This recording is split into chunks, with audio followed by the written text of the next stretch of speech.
Welcome back. ఈరోజు ఒక మంచి వీడియోతో మీ ముందుకు రావడం జరిగింది. సో, ఈరోజు ట్రిప్ ఏంటంటే విజయవాడ వెళ్తున్నాం అనమాట. చూడండి, ఇది విజయవాడ ప్రకాశం బ్యారేజ్ మీదనైతే ఉన్నాం ప్రెజెంట్ అయితే. సో, విజయవాడ మొత్తం చూపించబోతున్నాను. అంటే ఇంద్రకీలాద్రి టెంపుల్ గురించి అయితే ఈ వీడియోలో అయితే ఉంటది. సో, దుర్గమ్మ తల్లి ఎలా వెలిసింది, అక్కడ అమ్మవారు ఎలా ఉందనేది ఈ వీడియోలో అయితే పూర్తిగా చూపిస్తాను ఫ్రెండ్స్.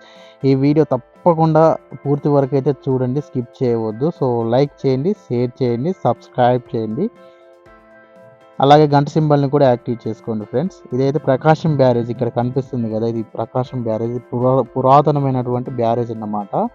సో, కృష్ణా నదికి ఆయకట్ట. అది పెద్ద ఆయకట్ట ఇది చూడండి కనిపిస్తుంది కదా! సో, ఈ కృష్ణా నది అయితే ఎప్పుడు చూడలేదు. ఇదే ఫస్ట్ టైం. మా సర్కిల్‌లో అయితే గోదావరి ఎక్కువగా ఉంటది. ఇక్కడ కృష్ణా నదిని చూడడం వల్ల మాకు చాలా సంతోషం కలుగుతుంది. సో, కృష్ణా బ్యారేజ్ కూడా చ ఇదే ప్రకాశం బ్యారేజ్ అంటారు దీనిని. కనిపిస్తుంది కదా! చూడండి ఇదే.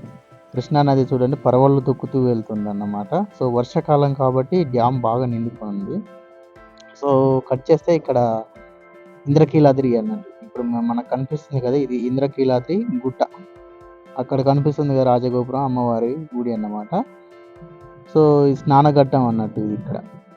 కృష్ణా నదిలో స్నానాలు గిట్ల భక్తులు స్నానం చేసి ఇక్కడికొచ్చి స్నానం చేసేసి తర్వాత అమ్మవారి దర్శనానికైతే వెళ్తారు. సో, మేమైతే ఇక్కడికొచ్చేసి స్నానాలయితే చేశాము, పూజ చేశాము. సో, నదులలో సబ్బులు, షాంపూలు గిట్లా వాడకూడదు.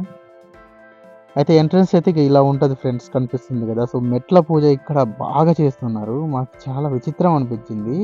మెట్ల పూజ ఎందుకు చేస్తున్నారో అర్థం కాలేదు. సో, అమ్మవారు ప్రతి రోజు సాయంత్రం ఆ మెట్ల మించి నడుస్తూ విజయవాడ నగరం అంతా తిరుగుతుందంట. సో, అందుకనే మెట్ల పూజ చాలా ఫేమస్. మెట్ల పూజ మనం సంకల్పం ధర్మబద్ధమైన కోరికలు ఏవైతే ఉన్నాయో చేసిన తర్వాత నెరవేరుతాయంట ఫ్రెండ్స్. ఆ మెట్లెక్కి అయితే వచ్చిన తర్వాత పైన అమ్మవారు ఉండే గోపురం అయితే అలా బంగారు గోపురం అన్నట్టు కనిపిస్తుంది గదా! ఇది అమ్మవారు ఉండేటువంటి గోపురం కనకదుర్గమ్మ వారిది. లోపల అమ్మవారు కూడా ఎలా ఉంటారో కూడా నేను చూపిస్తాను. అయితే లోపలికి సెల్ ఫోన్ అలౌ చేస్తలేరు. సో, మనకు తెలిసిన అన్న దగ్గర తీసుకోవడం జరిగింది. ఇదైతే రాజగోపురం అన్నమాట చూడండి.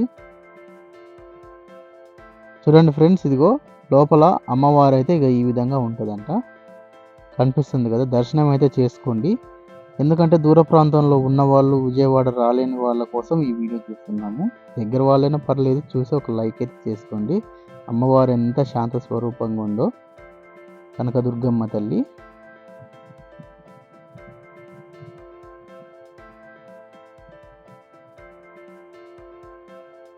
అట్లాగే ఇక్కడ బయటికి దర్శనం చేసుకొనైతే అమ్మవారిని దర్శనం చేసుకొని బయటికెళ్ళినప్పుడు ఇక్కడ రాజగోపురం అయితే ఈ విధంగా ఉంటది.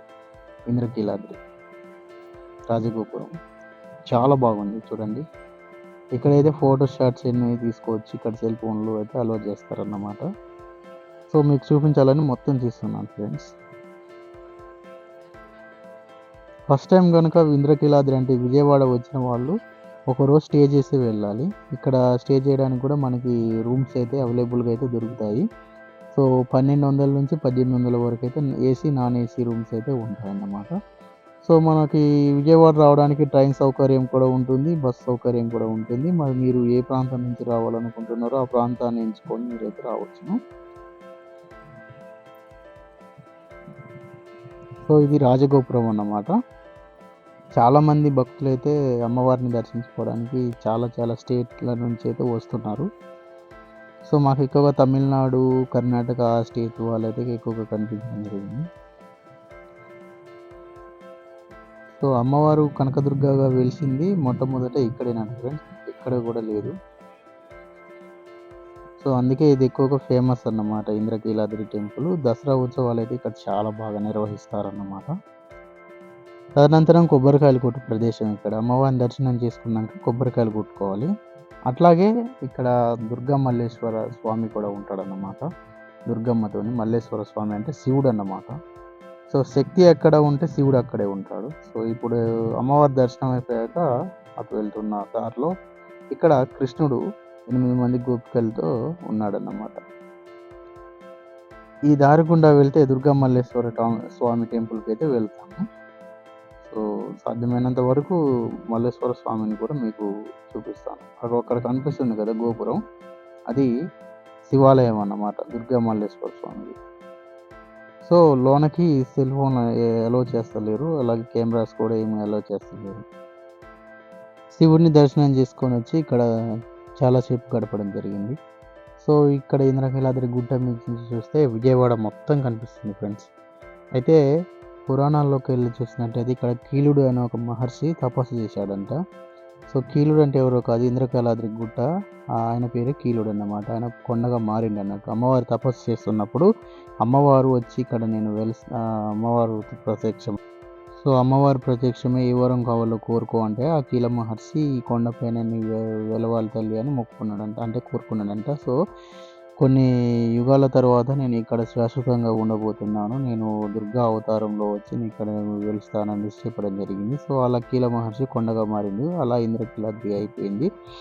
తర్వాత విజయవాడ మొత్తం ఇలా ఉండేదన్నట్టు. సో విజయవాడ బెజవాడ అని పిలిచేవారంట. అయితే బెజ్జంవాడ అని ఎందుకు పేరు వచ్చిందంటే కృష్ణా నది పరవళ్ళు దూకుతూ సో అమ్మవారి ముక్కు పుడకని తాకిపోయిందంట. అమ్మవారి ముక్కు పుడకని తాకాలంటే కలియుగ అంతం వచ్చినాకనే తాకాలని అమ్మవారు ఆజ్ఞాపిస్తే ఆ కీలగుట్ట అనేది తెగిపోయి అలా 3 గుట్టలుగా మారిపోయిందంట. సో కృష్ణా నది అనేది ఆ మధ్యలో నుంచి ప్రవహించడం వల్ల బెజ్జంవాడ బిజవాడగా మారింది.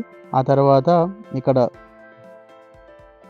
అర్జునుడు తపస్సు చేసిన ప్రదేశం ఇదే ఇంద్రకీలాద్రి. అలా అర్జునుడు తపస్సు చేసి పాశుపతాస్త్రాన్ని కూడా సాధించింది కూడా కాబట్టి అక్కడ విజయవాడగా మారిందన్నట్టు. ఈ నగరం మొత్తం ఇప్పటికీ విజయవాడగా మారింది. ఇక్కడ అమ్మవారు మహిషాసుర మర్దినిగా, ఇక్కడ రమికపాదినిగా అమ్మవారు దుర్గా అవతారంలో దర్శనం అయితే ఇస్తూ ఉంటుంది.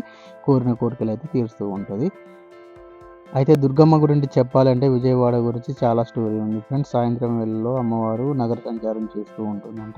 సో చాలామందికి అయితే చాలా అమ్మవారిని నమ్ముకున్న వాళ్ళకైతే చాలా అయితే మంచి జరిగిందని అంటారు. పూర్వం ఒక రాజు ఇక్కడ పరిపాలన చేస్తున్నప్పుడు అంట, ఆ రాజు పరిపాలనలో తన కొడుకు పరీక్షించడం వల్ల సో కనక వర్షం అయితే కురిసిందంట ఫ్రెండ్స్. అంటే బంగారు వర్షం కురిసిందంట. అప్పుడు బంగారు వర్షం కురిసిన తర్వాత కానుండి కనకదుర్గమ్మగా పేరుగాంచిందంట. సో నాటి నుండి నేటి వరకు విజయవాడకు కనకదుర్గ అంటే చాలా ప్రసిద్ధి అన్నట్టు.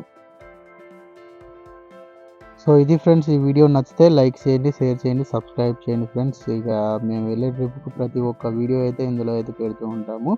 సో విజయవాడ వెళ్ళలేని వాళ్ళు, వెళ్ళాలనుకున్న వాళ్ళు ఈ వీడియో చూసి అయితే వెళ్ళవచ్చును. సో బాగుంది. దర్శనం అయితే ఉదయం 4 గంటల నుంచి మధ్యాహ్నం 2 గంటల వరకు, మళ్ళీ 3 గంటల నుంచి నైట్ 10 గంటల వరకు అయితే దర్శన వేళలు అయితే ఉంటాయి. సో ఫ్రీ టికెట్ దర్శనం ఉంటుంది, అన్నీ ఉంటాయి. విఐపి దర్శనాలు కూడా ఉంటాయి. సో బాగుందన్నమాట. సో వీడియో నచ్చితే లైక్ చేయండి, షేర్ చేయండి, సబ్స్క్రైబ్ చేయండి. Thank you for watching.